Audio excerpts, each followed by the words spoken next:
The Justice Center for Constitutional Freedoms, known as the JCCF, has released a new report about Canada's assisted suicide crisis. The report warns that the assisted suicide regime is expanding rapidly in Canada, placing vulnerable Canadians at risk and undermining freedom, autonomy, and human dignity. To talk about this report with me today is John Carpay, the president and founder of the JCCF, and John joins me now. Well, John, thank you so much for joining me today. We're talking about the growing crisis of MAID in Canada, medical assistance in dying. Would you like to give a bit of a background of how all this even started in Canada, how this crisis started unfolding? Well, for a very long time, for generations, the criminal code has had in it a prohibition on helping somebody else to kill themselves. And it makes sense for two reasons. One is we think that suicide is a bad thing, so we shouldn't be helping people to kill themselves. But also it makes for a perfect excuse for a murderer if he's killed somebody and can say afterwards, oh, well, they wanted me to do that because they wanted help committing suicide. Anyway, the Supreme Court of Canada had previously upheld this prohibition on assisted suicide, but they did a 180-degree turn in 2015 with a decision called Carter, and they said that there should be this very tight, controlled framework where you had a small number of people who were in severe suffering and they were terminally ill, they were close to death, and in that situation, they should be able to ask somebody else for help to commit suicide. It was supposed to be very narrow because the court recognized as well that suicidal people are vulnerable and need our protection. So Parliament in 2016, the following year, they legalized euthanasia in Canada, but it has moved to 5% of deaths in Canada now are suicide assisted by a doctor. And it went from, shortly after legalization of assisted suicide, it went from 3,000 Canadians dying that way in 2017 to 16,500 Canadians in 2024. So that didn't stay very narrow, did it? The report that the JCCF has put out has shown that Canada is now leading in the world for euthanasia. Is that correct? We are number 2 behind the Netherlands, and with 5% of deaths in 2024 were suicide assisted by doctors. In Quebec, it was almost 8%. It was very high. And the law is scheduled to change again in March of 2027, and Canadians will be able to kill themselves if they are depressed or have a mental illness. Then suicide will also be there. Or if somebody's suicidal and they want to kill themselves, which used to be a mental illness, but now the medical system can start to say to somebody who is very depressed, oh, well, would you like to kill yourself? We can provide you doctors to help you with that. That's the way the law is going to be in 2027. That is very concerning. I also read in the report that one of the major concerns of everything that's currently unfolding in regards to MAID is two things that are potentially altering the nature of consent and self and redefining end-of-life decision-making. The first is the growing advocacy for advance requests for assisted suicide, where a competent individual would pre-authorize their future euthanasia should they later lack capacity to understand, confirm, or revoke that decision. This sounds like consent will no longer be in play. This undermines autonomy and freedom, doesn't it? You hit the nail on the head with autonomy and freedom, because the reason why the Supreme Court in 2015 in the Carter decision struck down the prohibition on assisted suicide was this bodily autonomy idea that it's my body, and so if I want to kill myself, then that's a right, and then I have a right to ask for assistance as well. But this has shifted away from bodily autonomy. We had the head of the Quebec College of Doctors appear before a parliamentary committee saying we should use euthanasia on severely disabled newborn infants. And we should also give some thought to maybe making it more available to seniors who are not thriving. And that's really a move towards having doctors or relatives or third parties decide on involuntary euthanasia. That's the shift that is now now emerging. Right. Again, very dark, very sinister, doesn't sound like consent, sounds like autonomy has flown out the window with this. And so the second major concern that's outlined in the report here is that the emerging professional discourse that contemplates euthanasia without consent, or better, involuntary euthanasia.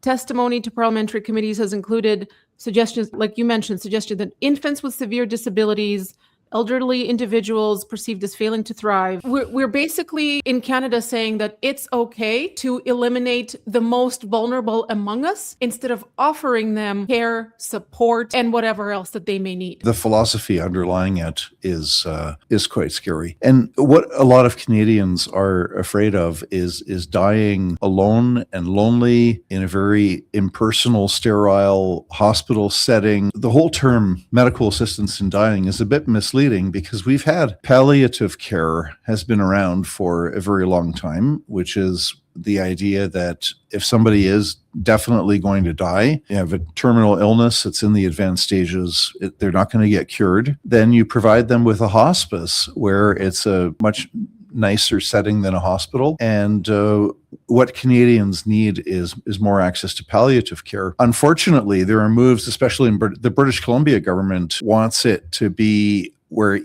every palliative care place is offering suicide. And that's not what a lot of patients want. That seems like a juxtaposition of what a palliative care facility is supposed to be. I've spoken with a woman who ran a hospice, and she was basically saying that they did not want to affirm euthanasia. And so the government did everything in their power to shut them down. Her only option at this point is possibly relocating to Alberta. It seems that the British Columbia government is so set on having assisted suicide be so freely available that you can't even open a facility or run a facility that offers palliative care without also demanding that they offer assisted suicide. It's tragic. There's no need for that. We don't need a one-size-fits-all type of a model, but there are Canadians who want to, if they know that they're definitely dying in the near future because of terminal condition, that there's lots of Canadians that want palliative care,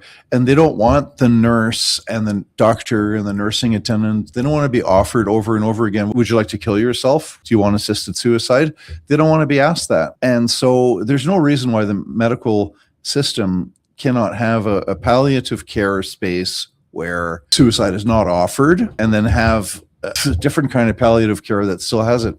It's an upside down world where we can't just simply provide people with options when it does not cost more money. Actually, it does. That's one of the things in our report. The governments could save over $1 trillion over the course of the next 20 years if the euthanasia rates go up even higher, because the way the medical system works, or the way that health works, is that the majority of spending on a particular patient is always in the last year or two of their lives. That's where more than half of the total spending is on the patient. There is a perverse incentive there to encourage the assisted suicide to save money.